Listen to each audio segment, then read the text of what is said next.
नमस्ते। साइकोलॉजी की बुक पढ़ रहा था। इस बुक में एक जगह पे आता है इमोशंस का जिक्र। ये इमोशंस क्या होते हैं? बड़ा इंटरेस्टिंग चैप्टर लगा तो मैंने नोट्स बनाने शुरू कर दिए जैसी आदत है हमेशा से। नोट्स बनाए तो अब होता क्या है, हमने सब्जेक्ट कुछ और पढ़ा है और यहाँ कुछ और पढ़ रहे हैं और ज़िंदगी का एक्सपीरियंस कुछ और है। इन तीनों चीज़ों को जब मिला दिया जाए तो बन जाता है बहुत ही अच्छा कंटेंट, जिसमें बहुत सारे क्वेश्चंस होते हैं जिनको किताबों से बाहर निकाल के रियल लाइफ से कनेक्ट करने की कोशिश करता हूं, तो बन जाता है एक एपिसोड। एक नए एपिसोड में स्वागत है। नमस्ते एक बार फिर से। आज हम बात करने वाले हैं इमोशंस के बारे में। इमोशंस क्या है? अगर कोई पूछे इस बुक से तो बुक कहेगी एक फिजियोलॉजिकल रिस्पॉन्स है जिसके लिए स्टिमुलस आता है। मुझसे पूछो इमोशंस क्या है, मैं ये बोलूंगा जो मैंने इतने दिन पढ़ के समझा है कि इमोशंस वो है जो मुझे इस मशीन से अलग बनाता है जो मुझे रिकॉर्ड कर रही है। इमोशंस क्या है? इमोशंस मुझे इस चश्मे से अलग बनाता है। इमोशंस हम सब की नींद है। इंसान को इंसान बनाने वाली चीज है इमोशन। लेकिन आज हम बात करेंगे उन पहलुओं पे कि इमोशंस को समझ के हम हमारी लाइफ को कैसे अच्छा बना सकते हैं। इमोशंस के साइंस से हम ये समझने की कोशिश करेंगे कि प्यार क्या होता है, माँ और बेटे का रिश्ता जो है उसमें किस तरह के इमोशंस होते हैं, किन वजहों से सास और बहू दोनों में झगड़ा होता है, बेटे को दोनों अपनी तरफ खींच रही हैं, और किन वजहों से कभी-कभी बेटा बहू का पक्ष लेता है, कभी-कभी सास का लेता है, कभी-कभी दोनों का पक्ष लेता है, कभी-कभी दोनों का नहीं लेता है। किन वजहों से दो भाइयों की पर्सनैलिटी एक जैसी नहीं होती, सेम सिचुएशन पे रिएक्शन अलग-अलग क्यों आता है? यही आज की बात है। तो शुरू करते हैं। सबसे पहले इमोशंस की बात जब आती है, तो किताबी ज्ञान की बात अगर करें तो किताबें ये बोलती हैं कि इमोशन शब्द जो है ना वो मोशन से बना है। ठीक है? उसमें अपने को इतना नहीं घुसना है। यहां ये याद रखना है, हमारे ब्रेन में इमोशन कोई भी तरह का हो उसे डील करता है एमिग्डाला। एमिग्डाला जो है ये हमारे फ्रंटल ब्रेन जो होता है उसका एक पार्ट होता है एमिग्डाला। और इससे रिलेटेड पार्ट दूसरा जो होता है वो होता है हाइपोथैलेमस। तो आपके जितने भी इमोशंस हैं उन सारे इमोशंस का सेंटर एमिग्डाला है, और उससे रिलेटेड जो रिएक्शंस आती हैं उनका सेंटर हाइपोथैलेमस रहता है। ठीक है? अब ये बात हो गई एक साइंस वाली। अब हम साइकोलॉजी में उतरते हैं थोड़ा सा। साइकोलॉजी ये बोलती है कोई भी इमोशन जो होता है वो तीन स्टेज पर अपना इफेक्ट दिखाता है। सबसे पहले स्टिमुलाई। स्टिमुलाई को इस तरह से समझिए कि मैं कहीं पे खड़ा हूं और मुझे कोई ऐसा आदमी दिख गया जिसे मैं जानता हूं, जिससे मेरी बहुत अच्छी पहचान है, पुराना फ्रेंड मिल गया। अब मैंने उसको देखा, देखते ही अरे अरविंद, मेरे चेहरे पे स्माइल आ गई। अरे यार भाई कैसे हो? वो जो अरविंद दिखा मुझे, मेरे ब्रेन के अंदर गए वो जो सिग्नल, वो क्या था? वो स्टिमुलाई था। स्टिमुलाई का मतलब उद्दीपन, ब्रेन को जगाने वाली चीज। अब जैसे ही वो अंदर गया और ब्रेन ने पहचाना, अब ब्रेन के अंदर दो पाथवे चलते हैं इमोशन से रिलेटेड। क्या होता है? ऐसे जैसे ही आप किसी चीज को देखते हैं या किसी चीज को सूंघते हैं या किसी चीज को टेस्ट करते हैं, तो अगर वो चीज आपके इमोशंस से जुड़ी हुई है तो एमिग्डाला पे सीधा इफेक्ट जाएगा। ये होता है इसका शॉर्ट पाथवे। एक लॉन्ग पाथवे भी होता है कि आपने उसको देखा चीज को, वो एमिग्डाला में गया, एमिग्डाला से हाइपोथैलेमस, सेरेब्रल कॉर्टेक्स, और फिर वो घूम के एमिग्डाला आएगा। इस तरह के इमोशंस थोड़े इंटेंस होते हैं। बट अल्टीमेटली पहले स्टिमुलाई आता है, उसके बाद उसका रेस्पॉन्स आता है। रेस्पॉन्स दो तरह का आता है। एक physiological response. Physiological response for example, एकदम से आपने सांप देख लिया तो आप चाहो या ना चाहो ऐसे हो जाएगा। ये क्या है? Physiological response. सांप को देखना क्या है? स्टिमुलाई, उद्दीपन। ऐसे किया, वो फिजियोलॉजिकल रिस्पॉन्स। और फिर उसके बाद आपको जो डर लगा, आपके जो चेहरे पर भाव आए, वो क्या है? आपका इमोशनल एक्सप्रेशन है। अब हमें इसमें ज्यादा नहीं घुसना, हम तो लाइफ की सच्चाई बयान करते हैं। और लाइफ की सच्चाई जो है किताबों की लैंग्वेज से बाहर वहां आती है जहां मैंने आपसे सीखा है। आपसे इसलिए कह रहा हूं, हजारों स्टूडेंट्स को 16-17 साल तक देखा, सुबह से लेकर रात तक। तो जिंदगियां पड़ी है ना, उससे फायदा होता है। ठीक है? और सबसे गजब की बात, अब तो आपके कमेंट्स जो आते हैं उनसे बहुत कुछ सीखने को मिलता है। तो अपन बात शुरू करते हैं। इमोशंस कितने टाइप के होते हैं? इमोशंस जो है साइकोलॉजी बोलती है 8 तरह के होते हैं। आप डॉक्टर हैं, इंजीनियर हैं, आर्किटेक्ट हैं, आप खुदाई का काम करते हैं, आप ऑटो चलाते हैं, आप मैकेनिक हैं, आप पेंटर हैं, आप कुछ भी हैं, आप हाउसवाइफ हैं, आप छोटे बच्चों को पढ़ाते हैं, आप मेरी तरह बड़े बच्चों को पढ़ाते हैं, कुछ भी करते हैं। आप एक इंसान हैं। आप अगर चाय भी बेचते हैं, आप इंसान हैं। अब अगर इंसान हैं तो आप में इमोशंस हैं, इसलिए मुझे लगता है इमोशंस की पढ़ाई हर एक आदमी को करनी चाहिए। इन 8 इमोशंस को समझना ऐसे है जैसे जीवन को समझना। बिकॉज़ मुझे ऐसा लगता है पहले हम खुद को समझें। जब हम खुद को समझने लग जाएँगे तो हमें ये पता लगेगा कि हम किसी के साथ ऐसा बिहेव क्यों करते हैं। और उससे हमें ये भी पता लगेगा कि सामने वाला ऐसा बिहेव क्यों कर रहा है। और जब आपको ये पता है सामने वाला ऐसा बिहेव इसलिए कर रहा है, तो आप अपने रिएक्शंस को कंट्रोल कर पाएंगे। और दुनिया की 90% प्रॉब्लम्स अगर आप एनालाइज करेंगे तो they are because of our reactions. अब इमोशंस की बात जब आए तो मैं जो बोल रहा हूं कि 8 तरह के इमोशंस होते हैं, 8 टाइप्स ऑफ इमोशंस।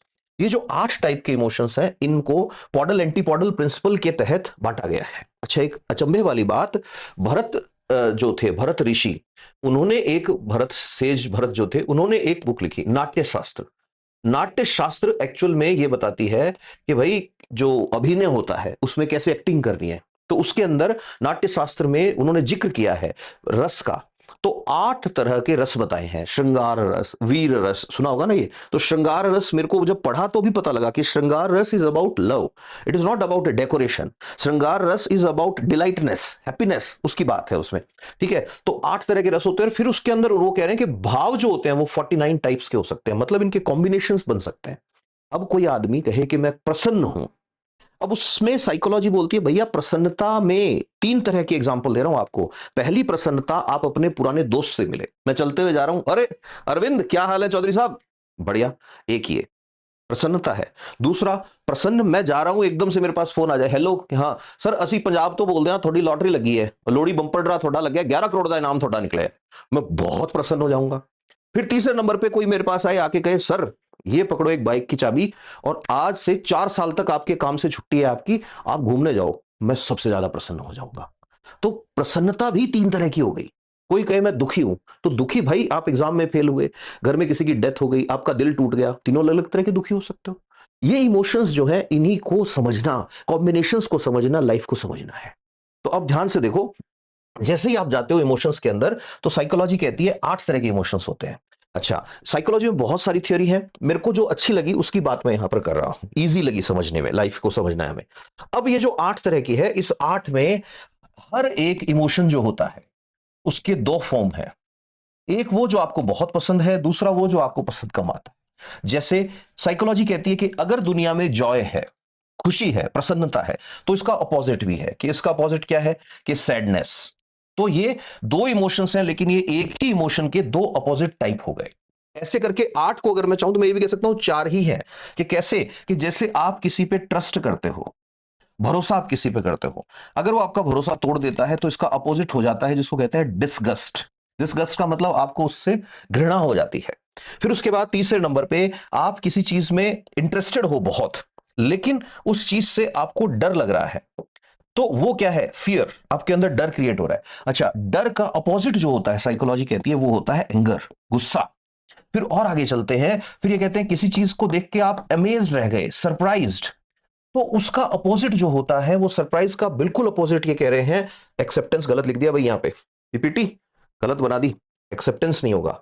सरप्राइज जो है इसका अपोजिट होगा एंटीसिपेशन, एंटीसिपेशन। तो ये 8 इमोशन है जिनको 4 4 के 2 जोड़े बनाए। अभी ध्यान से सुनते जाना बात को। अब सबसे इंटरेस्टिंग चीज आती है कि ये जो इमोशंस हैं इनके कॉम्बिनेशंस भी आगे बनेंगे। जैसे अब कोई आपसे पूछ ले कि भाई प्यार क्या होता है, तो प्यार, साइकोलॉजी के जो विद्वान हैं वो ये कह रहे हैं कि प्यार क्या होता है, कि साहब प्यार होता है जब आप प्रसन्न हो, मतलब जॉयफुल हो, प्लस आप किसी पे ट्रस्ट करते हो, भरोसा करते हो। तो जॉय और ट्रस्ट, ये दोनों इमोशन, जॉय का मतलब प्रसन्नता, ट्रस्ट का मतलब विश्वास, ये दोनों जब मिल जाते हैं तब बनता है लव। इसीलिए कहते हैं कि कह देते हो कि she is my first love, ये माई फर्स्ट लव नहीं। आपका दुनिया में कोई भी हो, आपका फर्स्ट लव जो होगा वो आपकी मदर होगी। रीजन, नॉर्मल सर्कमस्टांसेस में बच्चा सबसे पहले प्रसन्नता और विश्वास, ये दोनों चीजें एक साथ मां से हासिल करता है। इसीलिए शायद ये भी कहा गया है कि ट्रस्ट का मतलब विश्वास, कि अगर विश्वास टूटा, अगर ट्रस्ट टूटा, तो वो लव नहीं है, फिर वहां सिर्फ चल रहा है, ओके ठीक है लव है। अच्छा, लव के भी 3 टाइप होते हैं, इन पे अभी मैं आऊंगा। उसको समझने से पहले आपको ये समझना पड़ेगा कि इमोशन जो है, हर एक इमोशन की स्टेजेस हैं। अभी मैंने एग्जांपल दिया था खुशी का, तो जॉय जो है, जॉय की स्टेजेस की अगर मैं बात करूं, तो जॉय की स्टेजेस से मैं आपको समझाना चाहूंगा कि जॉय की 3 स्टेजेस बताई गई है। सबसे पहली स्टेज जॉय की बताई गई है सेरेनिटी। एक एग्जांपल से मैं आपको समझाता हूं, फिर बाकी सारे आप इजीली आप समझ पाएंगे इसको। ये हिल गया भाई। हम्म, कलर चेंज करना पड़ेगा। Yes, serenity. ये पहली स्टेज है जॉय की। सेरेनिटी का मतलब क्या होता है?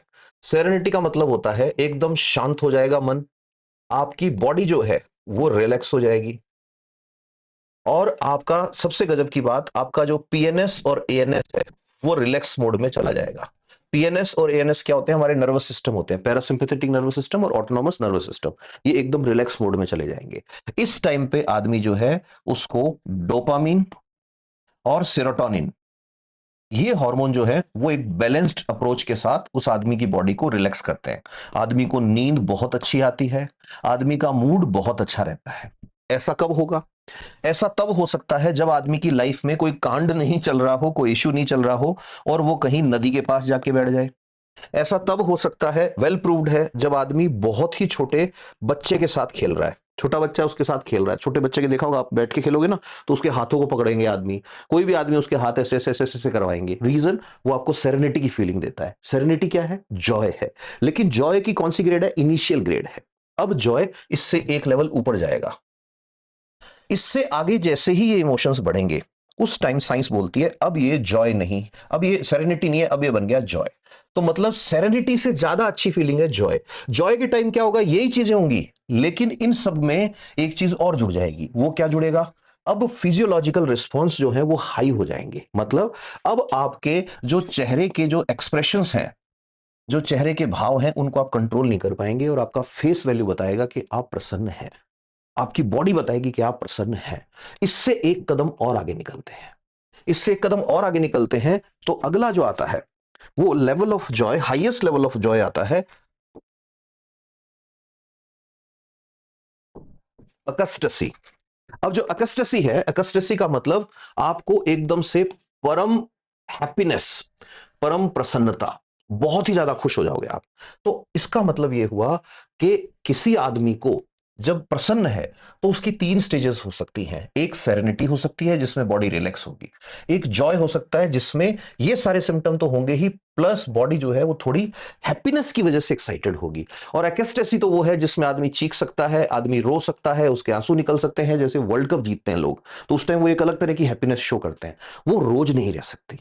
अब यहां एक बहुत इंपॉर्टेंट चीज समझने की है, लाइफ को अगर बैलेंस्ड बनाना है तो ये नहीं चलेगा काम, इससे भी नहीं चलेगा, इससे चलेगा। मतलब दिखने में जिनकी लाइफ आपको सरल लगती है, एक अंकल आंटी है, उनके दो बच्चे हैं और बस वो रह रहे हैं, अपनी लाइफ जी रहे हैं, वो हो सकता है आपको सरल दिख रही हो, उनकी लाइफ में कोई वाव फैक्टर नहीं हो, आज ये नहीं है, वो नहीं है, पार्टियां नहीं है।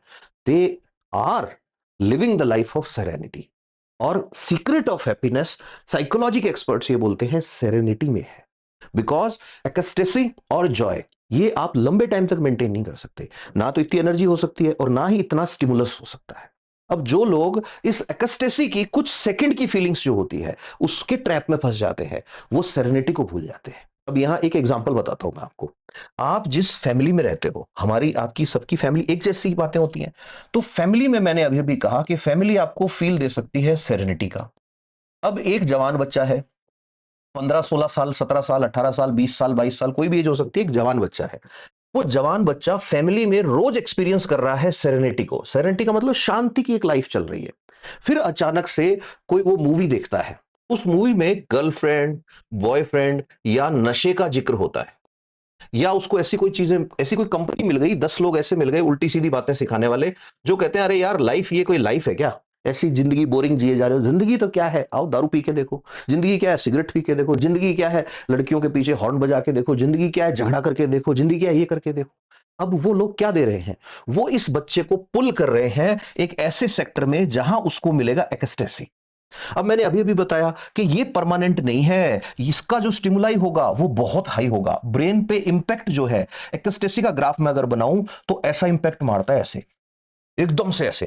तो जैसे वो एकदम से यहां जाएगा तो उस केस में डोपामिन यहां पहुंच गया बच्चे का, एकदम से, भले वो सेकंड्स के लिए गया हो।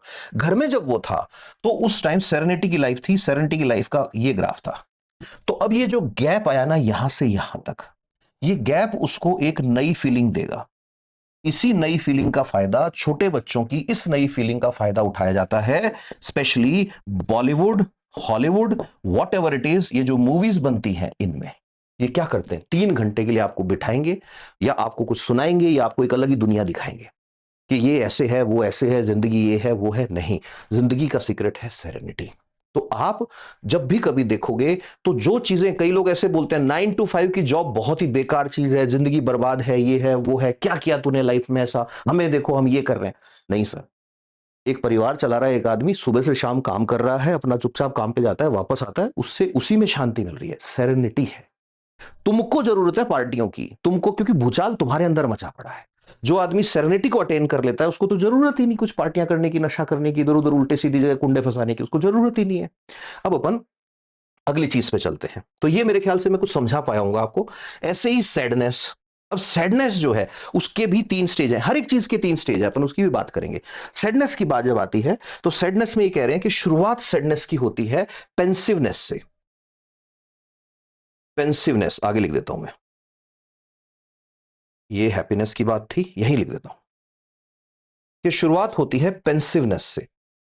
अभी पेंसिवनेस क्या है इसकी भी बात करेंगे। पेंसिवनेस से अगली स्टेज जो आती है वो आती है सैडनेस, दुख। और सैडनेस से अगली स्टेज जो आती है वो तो सबको पता ही है, ग्रीफ, जिसको बोलते हैं बहुत पेनफुल चीज हो रही है कोई।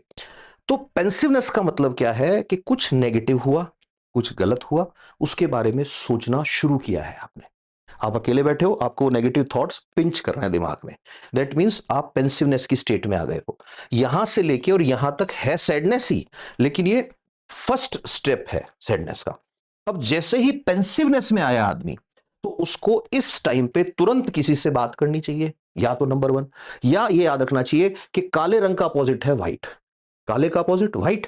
तो ऐसे ही पेंसिवनेस का अपोजिट क्या है, सेरेनिटी, मतलब फैमिली के साथ इन्वॉल्व हो जाओ।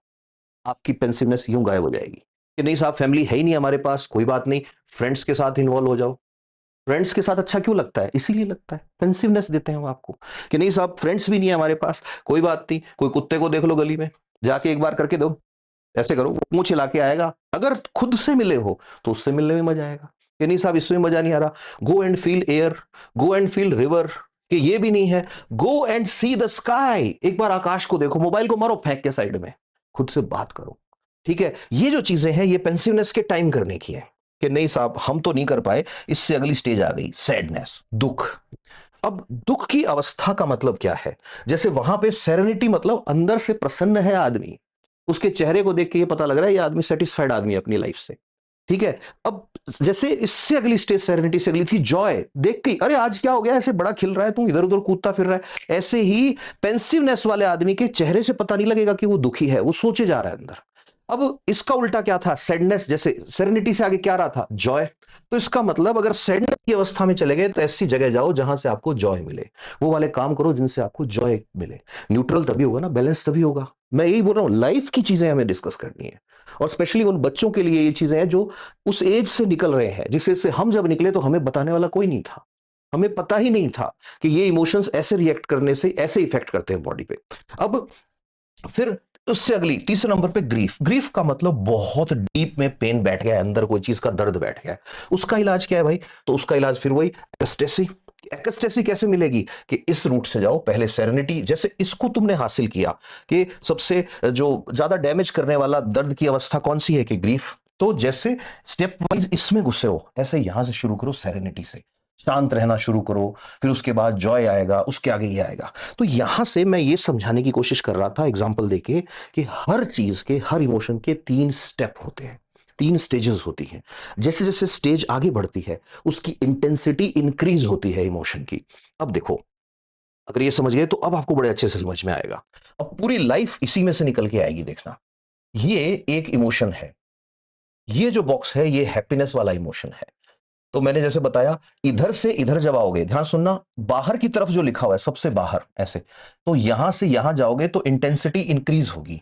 तो सबसे पहले आदमी सेरेनिटी की फेज में जाता है, सेरेनिटी से आगे फिर वो जॉय में घुसता है, जॉय से आगे एक्सटेसी में घुसता है। अभी सुनना, ऐसे ही जब आप किसी पे ट्रस्ट करते हो तो सबसे पहले उसे एक्सेप्ट करते हो, एक्सेप्टेंस का इमोशन आता है।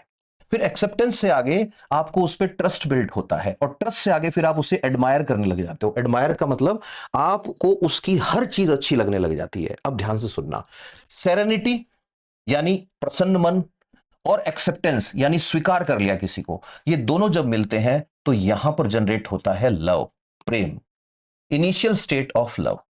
एक्सेप्टेंस किसी भी प्रेम संबंध को बनाने की उच्चतम अवस्था है। इसी वजह से आपने सुना होगा कि औलाद कैसी भी हो मां बाप को प्यारी ही लगती है। रीजन, वो जो मां का प्यार है उसमें एक्सेप्टेंस का फैक्टर बहुत हाई है। तो मतलब मैं क्या कहना चाह रहा हूं, मैं ये कहना चाह रहा हूं कि जो लव है वो लव बना है दो चीजों से मिलके। ऐसे कि क्या क्या है वो चीजें, कि साहब एक साइड है एक्सेप्टेंस, कि उसे स्वीकार किया जाए, और दूसरी साइड क्या है, कि दूसरी साइड है आप खुश हो उसके साथ, मतलब सेरेनिटी। अब कोई कहे नहीं साहब मैं सिर्फ खुश नहीं हूं, मैं तो उसके साथ जॉयफुल हूं, तो हो सकता है दूसरा फैक्टर जॉय आ जाए। तो एक कॉम्बिनेशन प्यार का बन रहा है सेरेनिटी और एक्सेप्टेंस को मिला के। अब सेरेनिटी और एक्सेप्टेंस जो है वो कितनी कितनी हो सकती है, तो एक आदमी बहुत प्यार करता है अपने जीवन साथी को, अपने घर वालों को, कुछ भी हो सकता है, तो उसके केस में सेरेनिटी भी इतनी है और एक्सेप्टेंस भी इतना है। दूसरा केस ये हो सकता है कि भाई पकड़ के जबरन शादी करवा दी किसी की तुमने, तो जबरन ही शादी हुई है, तो सेरेनिटी तो इतनी सी, सेरेनिटी हो सकता है इतनी हो, वो खुश रहने की कोशिश करो, एक्सेप्टेंस इतना ही हो। तीसरा केस ये हो सकता है कि हो सकता है बिल्कुल ही एक्सेप्ट नहीं कर पा रहा वो उसे, तो एक्सेप्टेंस इतनी सी हो, सेरेनिटी इतनी हो। तो इसका मतलब सेरेनिटी और एक्सेप्टेंस को मिला के जो प्यार बनेगा वो भी तीन तरह का हो जाएगा, love degree 1, love degree 2, love degree 3। है ना इंटरेस्टिंग चीज। तो यहां से पता लग रहा है कि कुछ अंकल आंटी, कुछ मम्मी पापा, कुछ दादा दादी ऐसे भी होते हैं बुढ़ापे के अंदर, 80-90 साल उम्र हो गई, दादा जो है दादी के लिए आटा बना रहे हैं, दादी दादा के लिए रोटियां बना रही है। Reason, serenity and acceptance. अब सेरेनिटी और एक्सेप्टेंस बढ़ते हैं, इंक्रीज होते हैं, तभी तो आएगा ना जॉय। अब जैसे यहां जॉय आ जाएगा, यहां पर डेवलप हो जाएगा ट्रस्ट। अब बहुत इंपॉर्टेंट चीज आ रही है। अब यहां पर लव की इनिशियल स्टेज थी, ये मैंने इनिशियल स्टेज बोली है ये। तो जो बच्चे आजकल बात करते हैं ना कि वो मेरा क्रश है, तो जो क्रश का मतलब कि भाई बहुत इन्फ्लुएंस होके और उसके काइंड ऑफ आकर्षण में पड़ जाना। तो कोई पूछे कि आकर्षण और प्रेम में क्या डिफरेंस है, what is the difference between attraction and love, इस फॉर्मूला से बता सकते हो आप कि अगर कहीं पर सिर्फ और सिर्फ जो सेकंड कंपोनेंट है वो डेवलप हुए जा रहा है, कि भाई आप उसको एडमायर करने लग गए, आप उस पर ट्रस्ट करने लग गए, या आप उसके अंदर एक्सेप्टेंस आ गई, बाकी कुछ नहीं है, तो वो क्या है, वो क्रश है। या फिर दूसरी साइड है वन साइड लव। क्या होता है कि वन साइड लव है, अगले के पास एक्सेप्टेंस भी नहीं है, ट्रस्ट भी नहीं है और एडमायरेशन भी नहीं है, और आप जबरनी अपने आप को उस पर थोपे जा रहे हो कि मैं तो हूं तेरी लाइफ का हिस्सा। तो वो क्या है, वो हो गया kind of one side love. ठीक है। अब जॉय और ट्रस्ट जब मिलेंगे तो उस टाइम फिर से वही कॉम्बिनेशन बनेगा, जॉय भी उतना ही है और ट्रस्ट भी उतना ही है। सेकंड लेवल का लव होगा, बहुत स्टेबल रिलेशनशिप होगा। हो सकता है जॉय जो है वो इतना हो, ट्रस्ट इतना हो, यहां पे क्वेश्चन मार्क आना शुरू हो जाएगा। जैसे जैसे ट्रस्ट फैक्टर तोड़ोगे आप, वैसे वैसे लव जो है उसका लेवल गिरता जाएगा। फिर और आगे चलते हैं, इससे आगे जॉय से आगे क्या था, एक्सटेसी, उससे उसके साथ में तीसरे नंबर पे यहां पे क्या था, एडमायरेशन। तो इसका मतलब 9 तरह के कॉम्बिनेशन आप लव के बना सकते हैं। तो ये कहां हेल्प करेगा, ये आपको ये समझने में हेल्प करेगा कि कभी आपको ऐसे लगने लग जाए, ये डाउट हो जाए कभी आपको कि आपके मम्मी पापा से ज्यादा, आपकी फैमिली से ज्यादा, आपके दोस्तों से ज्यादा आपको कोई प्यार कर सकता है, तो एक बार उसको देखना कि क्या वो लॉजिकली लव है या आप फंस गए हैं किसी जाल में, बिकॉज आपको पता ही नहीं है कि लव होता क्या है। इसीलिए ये साइंस और इमोशंस मैं आपके साथ शेयर कर रहा हूं, साइकोलॉजी ऑफ दिस थिंग। ये बात हो गई यहां पे, अब ध्यान सुनना। अपन चलते हैं आगे। तो अब आपसे कोई पूछे कि लव कहां बनेगा, तो ये जो दोनों के कॉम्बिनेशन होंगे ये पूरा का पूरा लव का जनरेट करेंगे, ये लव का क्लाउड बोलते हैं इसको। तो लव के क्लाउड में ये 6 कंपोनेंट होते हैं, ये आपको याद रखना है। अब ध्यान से सुनना, कहीं पर एक्सेप्टेंस है, ट्रस्ट है, एडमायरेशन है, मतलब ये वाला फैक्टर है, और उसके साथ एप्रीहेंशन। एप्रीहेंशन क्या होता है कि किसी के लिए नेगेटिव आशंका होना। एप्रीहेंशन मतलब काइंड ऑफ आशंका कि ये मेरा कुछ कर सकता है, गड़बड़ कर सकता है। फियर क्या होता है, डर। टेरर क्या होता है, आतंक, बिल्कुल ही डरा के रख रहे हो। तो अब एक छोटा बच्चा है, बहुत छोटा, जैसे मान लो मेरा बच्चा है, अब मेरे बच्चे को ये पता है कि अगर मैं कुछ गड़बड़ करूंगा, ध्यान सुना, अगर मैं कुछ गड़बड़ करूंगा मेरे मम्मी पापा मेरे को डांटेंगे। तो मैंने कहा डांटेंगे, तो वो क्या है, उसमें आशंका है। ध्यान सुनना, उसमें आशंका है। अगर बच्चे को डांट रखा है और बच्चा डरने लग गया है कुछ करने से ही, कि मैंने गलत कर दिया तो डरूंगा मैं, वो डर डर डर जाएगा, तो डर आ गया है। और अगर बच्चे को पीटा है कई बार, तो बच्चे में आतंक होगा। ऐसा कई बार उन लाइफ पार्टनर्स में भी होता है जहां लाइफ पार्टनर अपने लाइफ पार्टनर को डरा के रखता है, उसको दबा के रखता है, उसको उसको डरा के रखता है, तू ये करेगा तो मैं ये कर दूंगा, तू ऐसे करेगा मैं ये कर दूंगी। होता है ना कई बार। ये जो चीजें होती हैं, ये यहां पर अब लव नहीं रहेगा, यहां पर आ जाता है सबमिशन। सबमिशन का मतलब समर्पण। यह समर्पण कौन सा? आत्मसमर्पण। और आत्मसमर्पण जब आता है तो आत्मसमर्पण जो होता है उसमें जो आदमी होता है उसकी सेल्फ रेस्पेक्ट जो होती है वो टूट जाती है। तो साइकोलॉजी के एक्सपर्ट्स ये कहते हैं कि ये और ये फैक्टर का क्लाउड जब बनेगा, सबमिशन का क्लाउड जब बनेगा, तो बच्चों के केस तक तो ठीक है, लेकिन अगर बड़ों के अंदर आप सबमिशन करवा रहे हो, आप किसी को दबा रहे हो, आप किसी को डरा रहे हो कि तुम अगर ये करोगे तो मैं ये कर दूंगी, या तुम अगर ये करोगे मैं ये कर दूंगा, तो ऐसी कंडीशन अगर आ रही है तो वो मामला गड़बड़ हो गया है, वहां पर रेड फ्लैग है वो बहुत बड़ा। वो किसी की सेल्फ रिस्पेक्ट मार के और उसके बाद वो रिश्ता चलने वाला है, उससे आगे नहीं चलने वाला। तो इन इमोशंस की समझ इसलिए भी बहुत जरूरी है। तो अब आपके सामने दो रास्ते जीवन में हमेशा आएंगे, अब आपको एक चुनना है दोनों में से। तो आप इन तीनों के बेसिस पे चुन सकते हो। जैसे आपके घर में दो ऑप्शन आपको दिए जाए कि ये आपके फादर हैं, दो ऑप्शन दिए जाए, ठीक है साहब, रात को 8 बजे के बाद घर से बाहर नहीं रहना।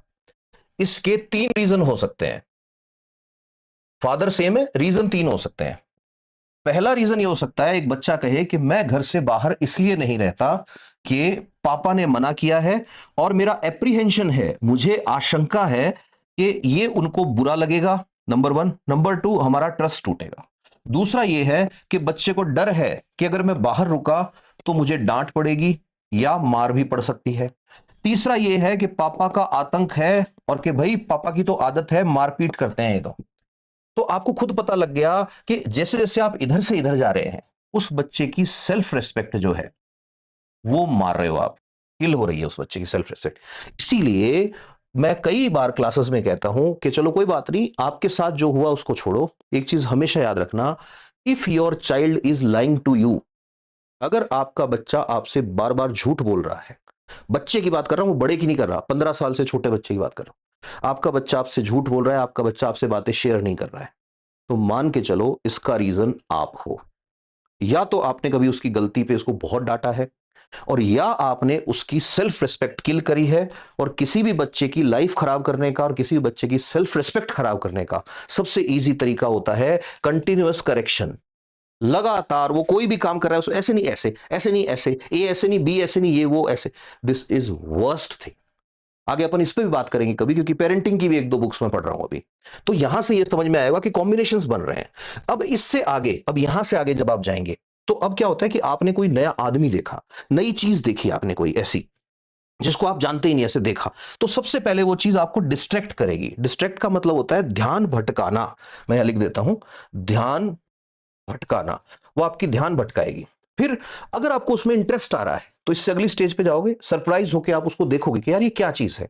और आगे उसमें अगर मजा आ रहा है तो आप अम्यूज हो जाओगे। अम्यूज का मतलब उसके अंदर आपको मनोरंजन फील होगा। तो जब आप किसी अनजान आदमी से मिलते हैं, ध्यान सुनना, जब किसी अनजान आदमी से मिलते हैं, जैसे आपने पहली बार मान लो मेरे चैनल पे विजिट किया, तो आपने सबसे पहले खुद को डिस्ट्रैक्ट किया है। जो भी आप कर रहे थे, रील्स देख रहे थे, खाना खा रहे थे, मैंने आपको डिस्ट्रैक्ट किया।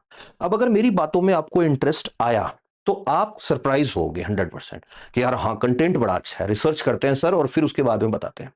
फिर अगर आपको समझ में आ गया तो आप जिस फेज में जाओगे वो है अमेजमेंट। अमेजमेंट का मतलब आपको लगेगा यार वाओ। अब ये जो वाव की फीलिंग होती है, उसके साथ जब समर्पण आ जाता है तो उस टाइम इसको कह देते हैं क्लाउड ऑफ ओ फीलिंग, कि आपको अच्छा फील हो रहा है, किसी चीज का बड़ा स्वरूप देखा आपने। मुझ में सारा ब्रह्मांड देख, सुना होगा ना वो कि श्री कृष्ण जब मुख खोल के दिखाते हैं तो वो एकदम से अर्जुन ऐसे देखते हुए रह जाता है, ऐसे ही। तो अब ये जो है ये आओ वाली फीलिंग होती है। ऐसे ही हर एक फीलिंग जो है उसकी अपोजिट फीलिंग यहां पर बताई गई है। तो अब आगे, इससे आगे इसका अपोजिट आ जाएगा। इसका अपोजिट मैंने बताया था पेंसिवनेस। पेंसिवनेस का मतलब नेगेटिव सोच। उससे आगे सैडनेस यानी दुख। उससे आगे क्या? ग्रीफ, मतलब बहुत ही गहरा दुख। तो जैसे इसका अपोजिट ये था, अब इनके अपोजिट ये है। तो इनके अपोजिट में जैसे यहां आ गए। अब आपको किसी की बातों में मजा नहीं आ रहा तो आप सबसे पहले बोर होगे उससे। जब बोर होगे तो उसके बाद वो आपको हो सकता है, पहले बोर मतलब आपका इंटरेस्ट नहीं रहा। अब आपका इंटरेस्ट नहीं रहा तो उसके बाद आपको यार डिस्गस्टिंग लग रहा है। डिस्गस्टिंग मतलब बेकार लग रहा है मेरे को। और अगर बहुत आगे लेवल का आप एडमायर करते थे और उसके बाद वो बेकार लग रहा है तो फिर लोथिंग आएगी। लोथिंग का मतलब घिन। तो देखो यहां से समझो, एक्सेप्टेंस, पहले आप जिसे स्वीकार करते थे वो अब आपको बोर लगने लग गया है। ये मैं लाइफ के वो बता रहा हूं कि रेड फ्लैग, कि कहां वो पॉइंट आ रहा है जहां रिश्ता तोड़ने की बात आ रही है, कि पहले जिससे आप एक्सेप्ट कर रहे थे खुशी खुशी, वो अब आपको बोरिंग लग रहा है, नंबर वन। फिर दूसरे स्टेप पे जिस पे ट्रस्ट था उससे अब आपको चिढ़ हो गई है, और जिसको एडमायर कर रहे थे कि यार वास्तव में ये है, उससे आपको घिन आने लग गई है। तो इसका मतलब ये है कि अब वो लव वाला क्लाउड नहीं बन रहा है। कि तो क्या बनेगा वहां पर, उस टाइम यहां आएगा रिमॉर्स। कि रिमॉर्स क्या होता है? रिमॉर्स होता है काइंड ऑफ पछतावा। पछतावा कि भाई बस ये मेरी गलती है, ये मेरी गलती है कि मैं इसमें आया, इस लव वाले इसमें आया।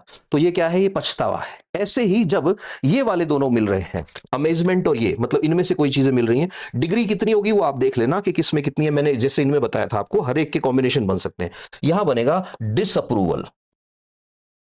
डिसअप्रूवल मतलब बस यार रहने दे, I am not agree with you. ठीक है, यहां तक पॉजिटिव था, ये भी पॉजिटिव था, ये भी पॉजिटिव था, नेगेटिव था। अब यहां से आगे नेगेटिविटी शुरू हो गई, नेगेटिव, ये भी नेगेटिव।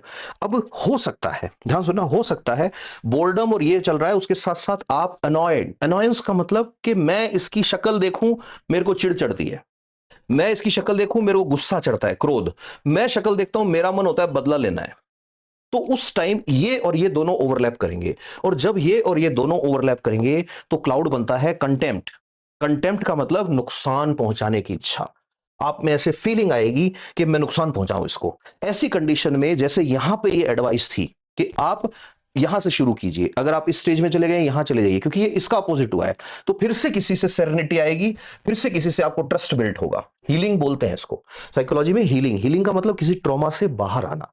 ठीक है, अब यहां से आगे, जब इससे आगे इसका क्लाउड बनेगा, किसी चीज में आपका इंटरेस्ट डेवलप हुआ, किसी पर्सन में आपका इंटरेस्ट डेवलप हुआ, फिर आपने उसको एंटिसिपेट करना शुरू किया। एंटिसिपेट का मतलब कि भाई ये ऐसे रिएक्ट करेगा, या अब इसका अगला स्टेप क्या होगा, और उससे आगे फिर आप उस पर निगरानी रखने लग गए। तो ऐसी कंडीशन जो होती है, ये दोनों जब मिलते हैं तो उस टाइम बनता है एग्रेशन। तो आप देखना, आपके घर में जिनका भी बिहेवियर एग्रेसिव होता है, या जो भी लोग ट्रॉमा कैरी करते हैं, वो विजिलेंट होते हैं। विजिलेंट का मतलब वो नजर रखते हैं ऐसे कि हाँ कौन सा आदमी है जिससे गलती हो और फिर मैं कुछ उस पर रिएक्ट करूं। इसका रीजन फाइंड आउट जब आप करेंगे तो आपको पता लगेगा कि भाई ये विजिलेंट इसलिए है कि ये एग्रेसिव है, और एग्रेसिव इसलिए है कि इसको किसी न किसी चीज का क्रोध है, इसके अंदर कोई रेज बैठा हुआ है, इसके अंदर अनोयंस है। और ये अनोयंस, रेज या ये जो क्रोध इसके अंदर बैठा हुआ है, इसकी वजह क्या है जब फाइंड आउट करेंगे तो पता लगेगा कि किसी चीज की लोथिंग इसके अंदर चल रही है। और लोथिंग क्यों चल रही है तो फाइंड आउट करोगे तो यहां से निकल के आएगा। ठीक है, अब ये एग्रेशन आ गया। अब इससे आगे जब आप जाते हैं, हो सकता है इसका क्लाउड इसके साथ ओवरलैप करे। तो जब ये दोनों क्राउड ओवरलैप करते हैं कि कोई आदमी में आपको इंटरेस्ट आ रहा है, उसको आप एंटीसिपेट भी कर रहे हो, उसको विजिलेंस भी दे रहे हो, लेकिन इससे आपको खुशी मिल रही है, तो उस टाइम आप ऑप्टिमिस्ट फील करते हो। ऑप्टिमिज्म का मतलब आप में पॉजिटिविटी आ जाती है। इसलिए मैं कह रहा हूं कि इस पे इस तरफ चलना चाहिए लाइफ को। अगर लाइफ यहां से आ गई है तो इसको घुमा के कैसे भी करके इधर ले जाओ। वो बुक से भी हो सकता है, वो हीलिंग से भी हो सकता है। इसीलिए हीलिंग इज मोस्ट इंपॉर्टेंट। जैसे कई जगहों पर ऐसा होता है कि शादी हुई, या कोई रिलेशनशिप है, या कोई फैमिली के अंदर कोई ऐसा आदमी है जो किसी भी रिश्ते में हो सकता है, वो अपना पुराना ट्रस्ट इशू या पुराना एक्सेप्टेंस इशू कैरी कर रहा है। इश्यू का मतलब उसका ट्रस्ट टूटा है, उसका एडमायरेशन टूटा है, उसका एक्सेप्टेंस टूटा है, और उस आदमी के अंदर आज डिस्गस्ट है या लोथिंग है किसी और के लिए। तो वो जो लोथिंग उसके अंदर किसी और के नाम की है, एक पोटला पहले से वो उठा के घूम रहा है किसी के नाम का, उसका उसने इलाज नहीं करवाया। इलाज दवाइयों से नहीं होता, हीलिंग से होता है। हीलिंग के तरीके मैंने अभी बता दिए, कुछ और आगे जितना मेरे को पता है उतना मैं बात करूंगा। ठीक है, बाकी ये जो किताब है अच्छी किताब है साइकोलॉजी की, ये आप पढ़ सकते हैं, है ना। इसमें बेसिक बड़ी इजी लैंग्वेज में है ना। अब ये जो है, ये चिड़, क्रोध, ये अब मान लो जैसे एक माँ है, इसका बड़ा इजी एग्जांपल बताता हूं। एक माँ है, वो अपने बच्चे को छोटी सी गलती के लिए पीटे जा रही है, धम धम धम धम। अब उस बच्चे को पता ही नहीं है वो क्यों पिट रहा है, लेकिन बच्चे के अंदर समर्पण इतना होता है कि वो पिट के भी मां से नफरत नहीं करेगा। रीजन, इस दुनिया ने अभी जहर के इंजेक्शन उसमें नहीं डाले। अब मां के अगर कोई मीटर ऐसा हो जो लगा के चेक किया जाए, तो मां क्या बताएगी पता है? कि आज इस बच्चे को मैंने जो पीटा है ना, उसमें इस बच्चे की गलती तो सिर्फ इतनी सी थी कि इतना क्या था, कि इतना इतना मेरे अंदर क्रोध था। कि क्रोध किस बात का था? कि 10 साल से इसके फादर मेरे को परेशान कर रहे हैं। अब जाओ फादर के पास, फादर के मशीन लगाओ, फादर से पूछो भी तुम इसकी मां को परेशान क्यों करते हो, तो पता लगेगा फादर का जो बचपन था, बचपन में फादर के फादर ने फादर की मां को दारू पी के पीटते थे। मतलब जनरेशन वाइज ट्रॉमा कैरी हो रहा है। इसलिए मैं बोलता हूं साइकोलॉजी को, इमोशंस को समझना बहुत जरूरी है। बहुत जगह पर ऐसा होता है, एक लड़की ने शादी करी किसी लड़के से, वो पुराना ट्रॉमा लेके आई और उस लड़के की लाइफ खराब कर दी। उसकी कोई गलती नहीं थी। बहुत जगह ऐसा होता है कि बच्चे डरते हैं बाप से, रीजन कि पता नहीं कब ज्वालामुखी फूटे, कहां से फूटे और कब किस बात पे वो पीटने लग जाए बच्चों को। बहुत जगह ऐसा होता है कि घर में ऐसे लगता है कर्फ्यू लगा हुआ है। बहुत बार ऐसा होता है कि बच्चा बाहर वालों के इन्फ्लुएंस में बहुत जल्दी आ जाता है। बहुत बार ऐसा होता है कि किसी फैमिली के बच्चे को आप जितना मर्जी कोशिश कर लो, आप उसको गलत चीज नहीं सिखा सकते। रीजन, ये सारे इमोशंस हैं उसका रीजन। तो अपने बच्चों को ट्रेन करते टाइम, सब करते हैं अपने बच्चों को ट्रेन, ट्रेन करते टाइम ये याद रखें कि आप ये ध्यान रखें कि बच्चा एक खाली ग्लास है, एकदम खाली ग्लास है। उसमें हर एक ड्रॉप जो आप डाल रहे हो, उसमें आप चाहो तो अमृत डालो, चाहो तो उसके अंदर खुशबू डालो, आप चाहो तो उसमें वो जहर डालो जो आप अपने अंदर लेके घूम रहे हो। You have to mind it. तो होपफुली इस सेशन से कुछ चीजें सीखने को मिली होंगी, और इस तरह के कोई ट्रॉमा के केसेस आपने भी देखे हैं तो please share. Stay happy, stay blessed, love you all, नमस्ते।